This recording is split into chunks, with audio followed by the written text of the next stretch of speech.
पिछले चैप्टर्स में पिछले पाठ में हमने पाठ के बारे में पाठ को पढ़ा और पाठ के बारे में समझने की कोशिश किया।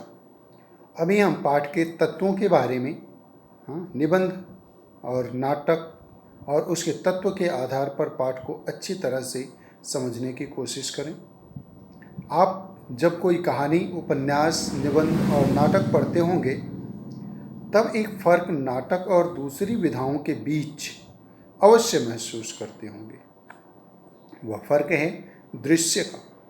दृश्य का संबंध मंच से है, यानी नाटक मंच पर खेला जाता है। यह तत्व नाटक को अन्य साहित्यिक विधाओं से अलग करता है। अंधेर नगरी व्यंग्य और हास्य प्रधान नाटक है। सवाल यह है कि व्यंग्य क्या है। किसी रचना में जब रचनाकार वस्तु या परिस्थिति की असंगति और अटपटेपन को उजागर करता है और उसे पढ़ते सुनते हुए थोड़ी बहुत हंसी भी आती है तो उसे व्यंग्य रचना कह सकते हैं।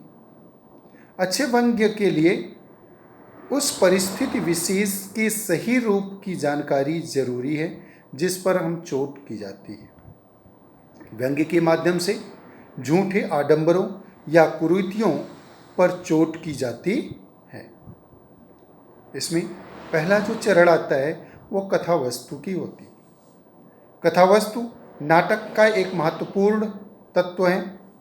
कथा वस्तु का संबंध नाटक में वर्णित विषय से होता है। कथा वस्तु को स्पष्ट करने के लिए घटनाओं, स्थितियों और पात्रों की रचना की जाती है। इस तरह से जो आरंभ, मध्य और अंत वाला कथा रूप बनता है उसे कथानक कहते हैं। जैसे इस नाटक की कथा वस्तु है एक ऐसे नगर की विसंगतियों का चित्रण जहाँ न्याय अन्याय में फर्क नहीं किया जाता। कथानक है महंत, गोवर्धन दास, नारायण दास, हलवाई, फरियादी, कल्लू, बनिया, कारीगर, कोतवाल, मंत्री और राजा आदि। पात्रों और बकरी के मर जाने तथा उसके लिए दोषी व्यक्ति को सजा सुनाने की घटना के जरिए कथा का विकास होता है। आपने नाटक पढ़ने के बाद उसमें वर्णित कथा को भी समझ लिया होगा।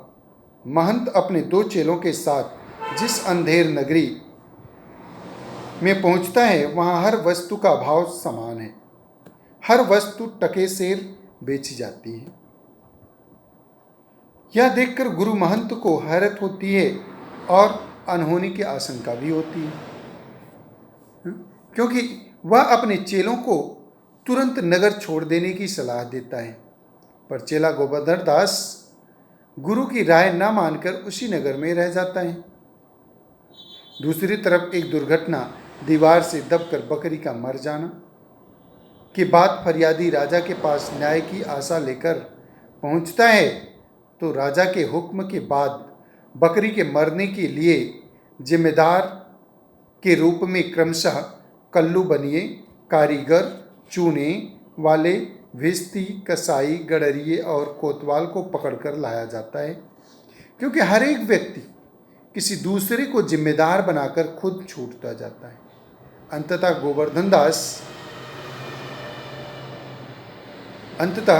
गोवर्धन दास को पकड़ लिया जाता है।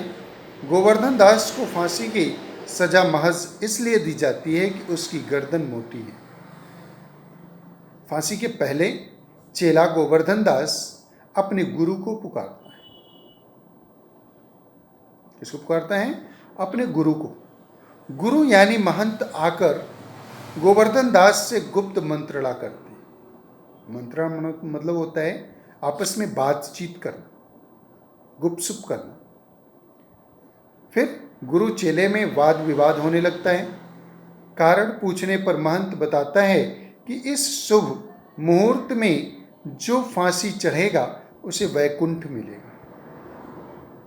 अब राजा का फरमान फिर जारी होता है कि वैकुंठ पर अपना पहला हक जताते हुए वह फांसी के फंदे पर क्या करता है?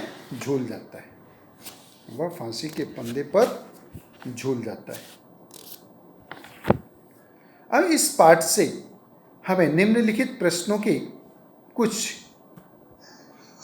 उत्तर मिलते हैं। जैसे कि अभिनेता का तत्व नाटक को अन्य साहित्यिक विधाओं से अलग करता है। यह जो है अभिनेता का तत्व नाटक को अन्य साहित्यिक विधाओं से अलग करता है। ठीक है, यह है। और निबंध में दृश्य, ये जो है सही है, क्योंकि अभिनेता ही जो होता है वो नाटक के अलग अलग भावों को अलग अलग करता है। निबंध में दूसरा दृश्य जो प्रमुख होता है और नाटक में भाव का विचार होता है। नाटक में भाव का विचार होता है, ऐसी बातें नहीं है। उसमें विचार भी होते हैं और भाव भी होते हैं और प्रत्यक्ष रूप से किसी चीज़ को दर्शक को समझाने की कोशिश की जाती है, इसलिए ये गलत है। सही मायने में व्यंग्यकार वही है जो समाज हित को ध्यान में रखता हो। ये भी जो है बातें जो है गलत सही है, ये भी सही है। यदि कोतवाल की गर्दन में फांसी का फंदा आ भी जाता तो उसे फांसी न दी जाती। अगर उसके गले में फंदा आ जाता तो उसको भी फांसी मिलती, फिर दूसरे को क्यों दी जाती। इसलिए यह सेंटेंस भी गलत है। शुभ मुहूर्त में फांसी चढ़कर राजा अवश्य ही वैकुंठ गया होगा। ठीक है, यह बात भी जो है गलत है, क्योंकि फांसी चढ़ने के बाद आत्मा इधर उधर भटकती है, न कि वो उसको वैकुंठ मिलता है। क्योंकि उसके अच्छे कर्म ही उसे वैकुंठ की प्राप्ति करा सकते हैं, ना कि उसके बुरे कर्म। ना कि झूठ और मक्कारी करना, ये सब एक अच्छे राजा के अवगुण हैं बताए जाते हैं, उसके गुण नहीं बताए जाते। दूसरा क्वेश्चन है, सर्वाधिक उपयुक्त विकल्प चुनकर सही प्रश्नों के उत्तर दीजिए। गोवर्धन दास द्वारा अपने गुरु जी को पुकारने का उद्देश्य था खुद को फांसी से बचाना। इसमें जो है खुद को फांसी से बचाने का उद्देश्य था। दूसरा है इस पाठ का चरित्र चित्रण। इस पाठ में जितने भी अभिनेता हैं, जितने भी पात्र हैं, उनके कैरेक्टर्स, उनकी चरित्र के बारे में भी हम जानने की कोशिश करते हैं, क्योंकि कोई नाटक जो भी होता है या कहानी होती है, उसमें पात्र की प्रमुख भूमिका होती है। पात्र और उसके जो कार्यकर्ता हैं उनकी प्रमुख भूमिका होती है। इसमें अंधेर नगरी के अनेक पात्रों में बहुत से पात्र हैं ऐसे, लेकिन जिसमें से गोवर्धन दास, राजा और मंत्री महत्वपूर्ण है, क्योंकि पूरा कहानी जो है इन्हीं तीनों के इर्द गिर्द घूमती रहती है। महंत या गुरु का चरित्र विवेक का प्रतीक होता है। महंत या गुरु का चरित्र विवेक का प्रतीक होता है। क्यों? क्योंकि गुरु जो होता है वो दूसरों को शिक्षा देता है, उनसे कुछ लेता नहीं, बल्कि हमेशा देने की कोशिश करता है और नई नई खोज करके नए नए अनुभवों को प्राप्त करके वह अपने शिष्य को देता है, ताकि उसका शिष्य जो है आगे के पथ पर बढ़ सके। वह इस सच का संदेश देता है कि जहाँ व्यक्ति और वस्तु के गुणों की कद्र न हो और हर घटना, वस्तु या चरित्र के मूल्यांकन के लिए एक ही पैमाना अपनाया जाता हो, ऐसी शासन व्यवस्था में रहना विपत्ति का कारण बन सकता है। आपने देखा कि गुरु द्वारा समझाए जाने पर भी गोवर्धन दास अंधेर नगरी को नहीं छोड़ता,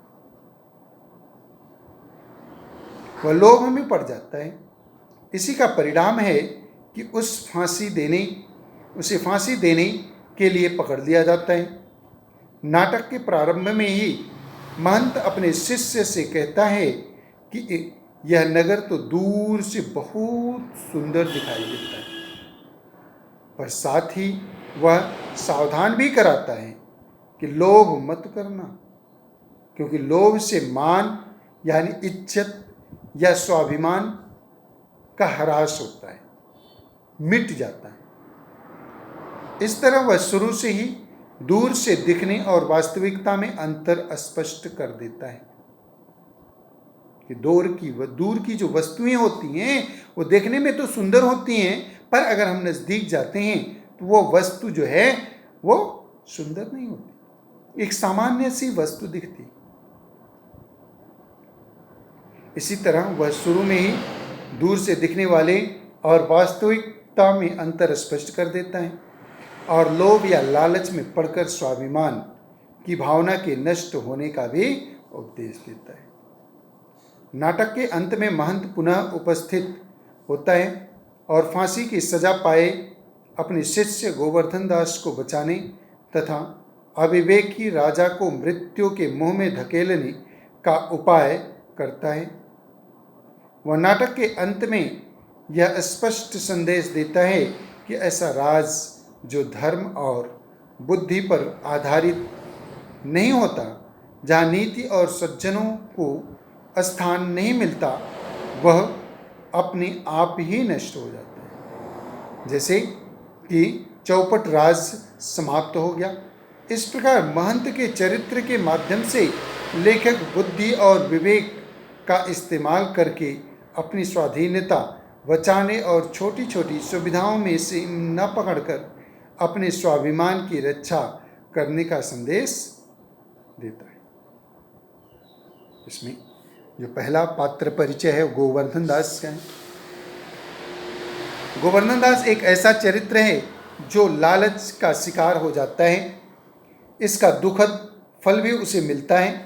राजा के द्वारा उसे मृत्युदंड की सजा दी जाती है। गोवर्धन दास सुख की खातिर गुरु के उपदेश की अवहेलना करता है और अंधेर नगरी में ही रहने का निर्णय ले लेता है। वह आम भारतीयों की उस मानसिकता का प्रतिनिधि है जो अपने छोटे छोटे सुखों की खातिर व्यवस्था की मनमानी और विवेकहीनता तथा अन्याय की ओर से आंखें मूंद लेते।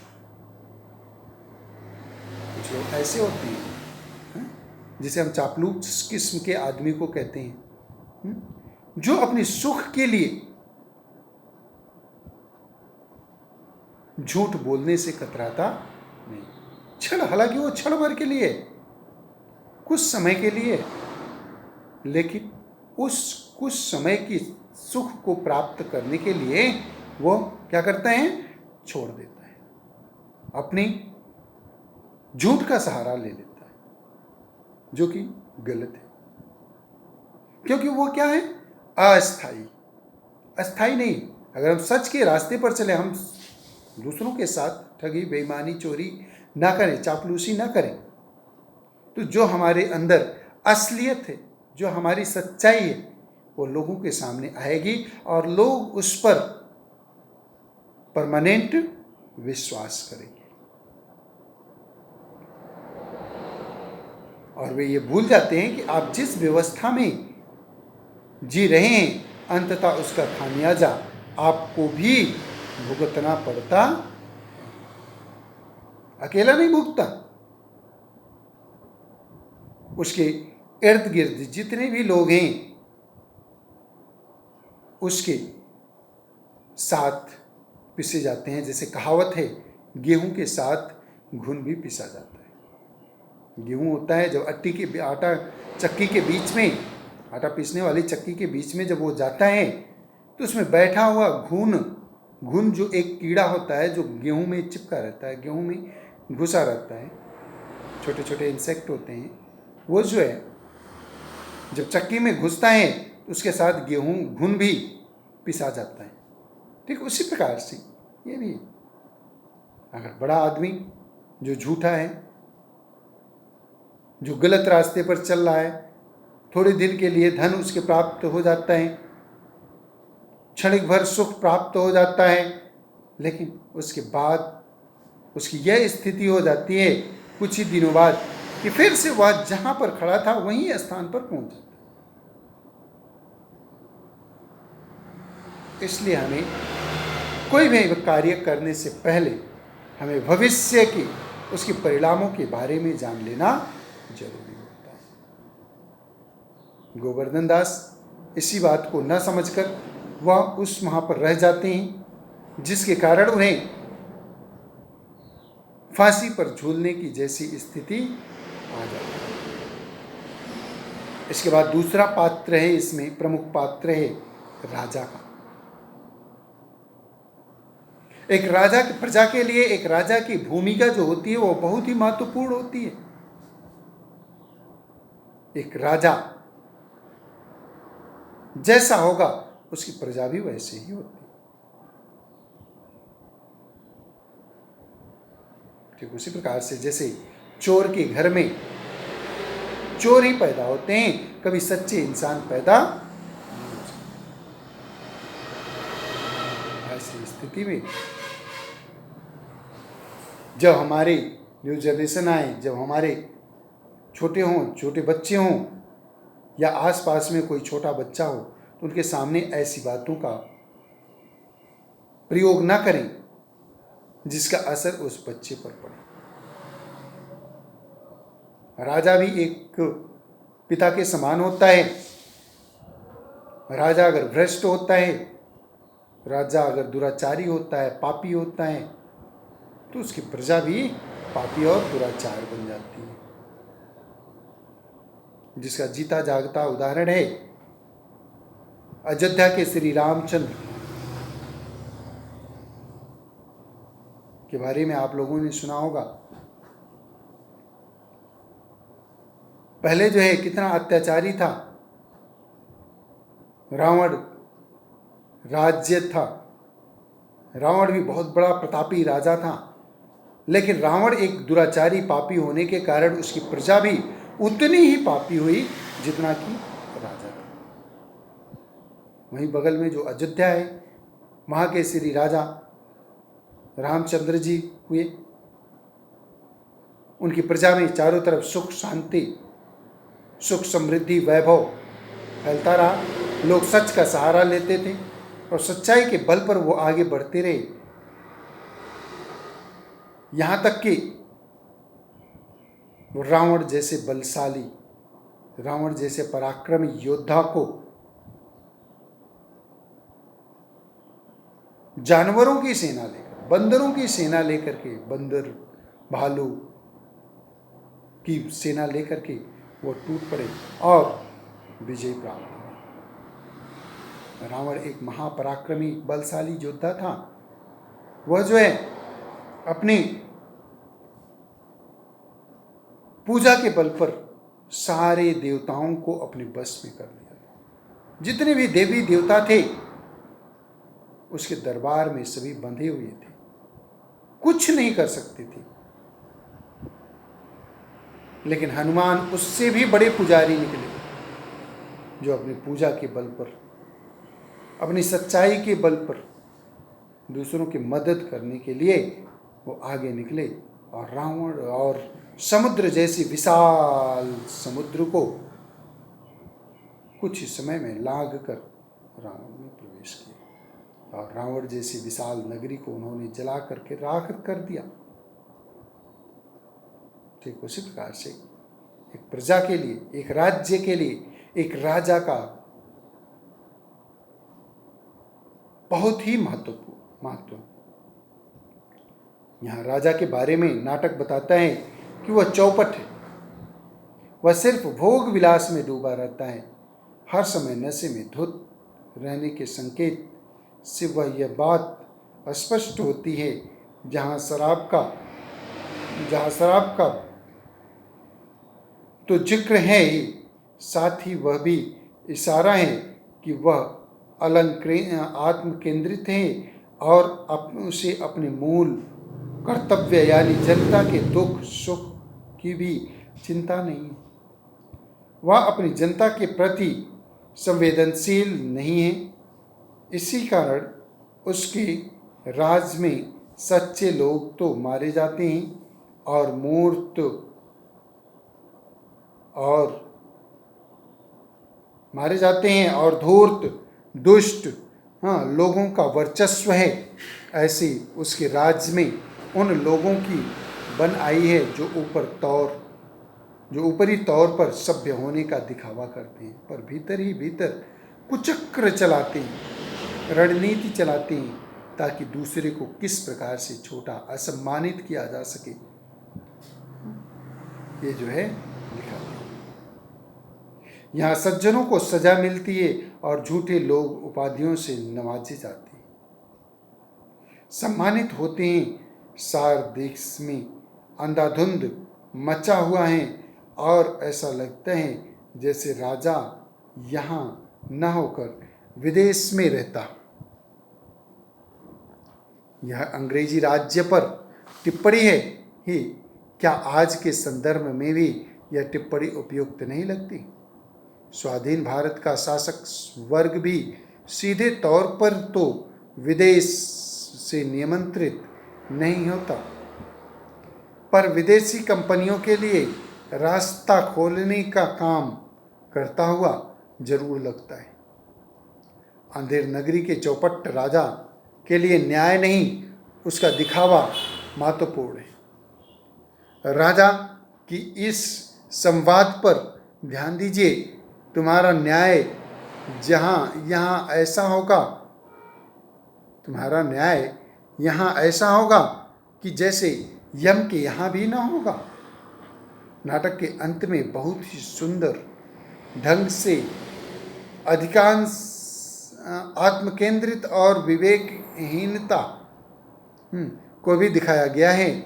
जब राजा कहता है कि राजा के रहते और कौन वैकुंठ जा सकता है, इनको हमको फांसी चढ़ाओ और जल्दी जल्दी चढ़ाओ। अच्छी नगरी अंधेर नगरी का अंतिम महत्वपूर्ण पात्र है मंत्री। मंत्री के ऊपर शासन व्यवस्था को सुचारू रूप से चलाने की जिम्मेदारी होती है, लेकिन यहाँ जो मंत्री हैं वह यह जानते हैं वे भी कि राजा ठीक नहीं कर रहा है, उसकी चापलूसी करने में जुटा रहता है। उस प्रकार वह उस वर्ग का प्रतिनिधि पात्र है जो औसत से अधिक समझ तो रखता है, जो औसत से अधिक समझ को तो रखता है, पर सत्ता से नज़दीकी पाने और स्वार्थ पूरा करने के लिए अपनी बुद्धि और विवेक को गिरवी रख देता है। उसके साथ उसकी समझ का संकेत तब हिलता है जब कोतवाल अपनी सवारी शहर के इंतजाम के वास्ते निकालने की बात कहता है। वह सोचता है यह तो बड़ा गजब हुआ, ऐसा ना हो कि वह बेवकूफ़ राजा इस पर सारे नगर को फूंक दे या फांसी दे। मगर फांसी किसी भी एक बेकसूर से को मिल जाए उसकी चिंता का विषय नहीं है। विवेकहीनता की यह स्थिति उसे भी वैकुंठ के लालच में डालने से नहीं चूकती और नाटक के अंत में वह भी फांसी के दावेदार में शामिल हो जाता है। अन्य पात्रों में फरियादी, कुजड़िन, हलवाई, मंत्री, कल्लू बनिया, कारीगर, चूरने वाला, भेस्ती, कसाई, गडरिया, कोतवाल, प्यादे और सिपाही हैं। ये पात्र प्रसंगानुसार किसी विकास से अपना योगदान देते हैं। ऐसे पात्रों को गौर समझना चाहिए। इसके बाद है संवाद योजना। नाटक में संवादों का विशेष महत्व होता है। अंधेर नगरी नाटक के संवादों पर आपने ध्यान दिया होगा। ये संवाद नाटक के पात्रों में व्यक्ति की आवश्यकताओं को हमारे सामने स्पष्ट कर देते हैं, साथ ही हास्य की रचना करते हुए व्यवस्था पर व्यंग्य करते हैं। आपने यह भी छोटा होना है, इसलिए कुछ उदाहरण के माध्यम से इस नाटक के संवादों का विशेष संवादों की विशेष की जानकारी प्राप्त समझाने का प्रयास करते हैं। यह तो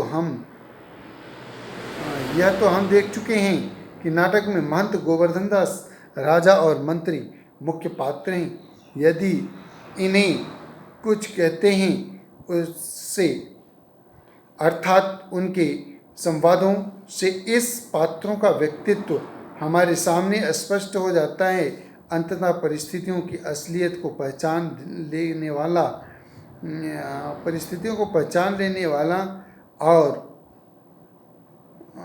और हमारे सामने स्पष्ट हो जाता है। महंत स्थितियों की असलियत को पहचान लेने वाला और स्वाभिमान स्वाधीनता के महत्व को जानने वाला विवेकवान पात्र है। उनकी इन विशेषताओं की बात संवादों से ही पता चलती है। वह अपने शिष्य को कहता है,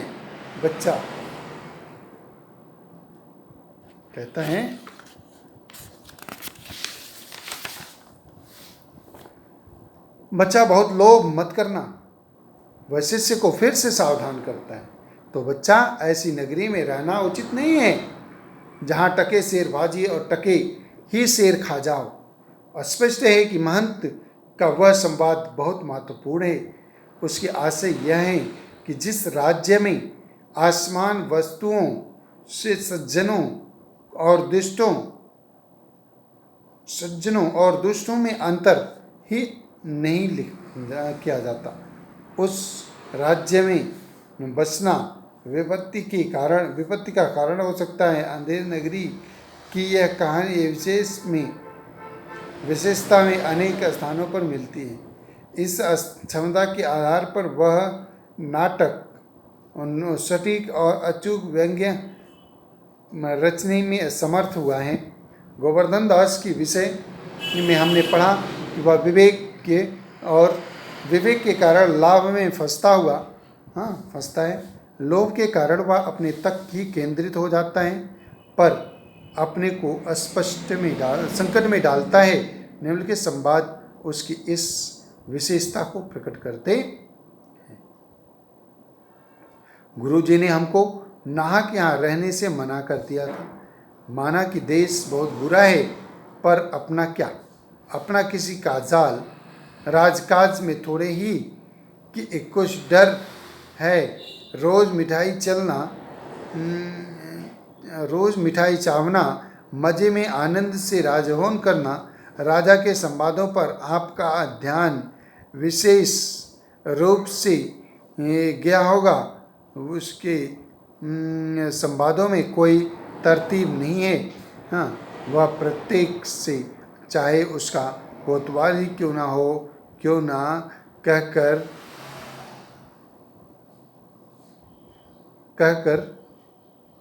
बात शुरू करता है। और जिसका कुछ उदाहरण कल्लू बन्नी की दीवार को अभी पकड़ लाओ। अच्छा उसका भाई लड़का दोस्त आसन से भी जो भी हो उसको पकड़ कर लाओ। सर्वाधिक वे बनिए इसकी लड़की नहीं बरकी क्यों दबकर मर गई। उपयुक्त संवादों से पता चलता है कि राजा का वास्तविक स्थिति से कई गुना अंधेर नगरी के सांसद छोटे छोटे हैं। जहाँ भी वे थोड़े बड़े हुए हैं, वहाँ उनमें तुक अथवा काव्यात्मकता आ जाती है। ऐसी स्थिति में वे व्यंग्यात्मक गए हैं। लेकिन जो संवाद छोटे हैं, उनमें भी सार्थकता तथा व्यंग्य का पूरा निर्वाह है। कहीं कहीं एक ही बात को बार बार कहकर उस पर बल देकर व्यंग्य की सृष्टि की जाती है। जैसे टके शेर पसंद संवादों में बार बार आता है। इससे बार बार कहने का अभिप्राय कर रहे हैं कि अंधेर नगरी में सब कुछ टके शेर है, अर्थात गुण के अनुसार विनय मूल्य नहीं है, सब कुछ टके शेर है। छोटे संवादों के एक और महत्वपूर्ण महत्व की ओर आपका ध्यान गया होगा। जब संवाद छोटे होते हैं तो बोलने वाले पात्र जल्दी जल्दी बदलते जा रहते हैं और नोट नाटक में रोचकता आती है।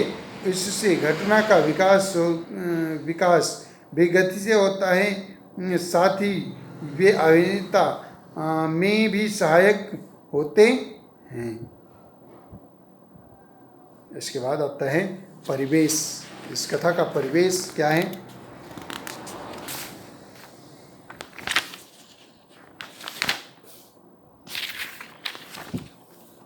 परिवेश नाटक का एक महत्वपूर्ण तत्व होता है। इसे देशकाल की भाषा, देशकाल और वातावरण भी कहते हैं। जब हम अंधेर नगरी को पढ़ते हैं तो इसके दृश्यों और पात्रों के संवादों के माध्यम से हमें कुछ ऐसी सूचनाएं मिलती हैं जिनसे हमारे सामने नाटक में व्यक्त वातावरण उभर आता है। इस नाटक में कुल 6 दृश्य हैं। इनमें बाजार, जंगल और राजसभा के दृश्य प्रमुख हैं। बाजार के दृश्य के माध्यम से तत्कालीन लोक संस्कृति का पता चलता है। आपने ध्यान दिया होगा कि इस दृश्य में अधिकतर लोग साधारण स्थिति के हैं, जिन्हें हम आम जनता का प्रतिनिधित्व करने वाले लोग कह सकते हैं। जब साहित्य में आम लोगों का चित्रण होता है तो उनकी संस्कृति को भी अभिव्यक्त किया जाता है। उसे लोक संस्कृति भी कह सकते हैं। अंधेर नगरी में बाजार के दृश्य को पढ़कर हम सामान्य लोगों के सोचने विचारने के तरीके, उनकी व्यंग्य क्षमता, भाषाई विशेषताओं आदि से परिचित होते हैं।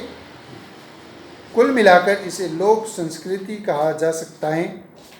यह तो आप जान ही चुके हैं कि इस नाटक को लिखने का उद्देश्य अंग्रेजी शासन के कारण भारत की दुर्दशा को चित्रण किया गया। भारतेंदु कहना चाहते हैं कि अंग्रेजों ने अपनी नीतियों से भारत को अंधेर नगरी बना दिया। यहाँ पर किसी नियम का पालन किया जाता है, न ही कोई न्याय व्यवस्था है। देश की जनता अंग्रेजी व्यवस्था के कुचक्र में फंसी हुई है। उसी वातावरण के संकेत इस नाटक के प्रत्येक दृश्य में हैं। बाजार के दृश्य में घासीराम, चने वाला, हलवाई, चूरन वाला, बनिया, ये सब संवादों के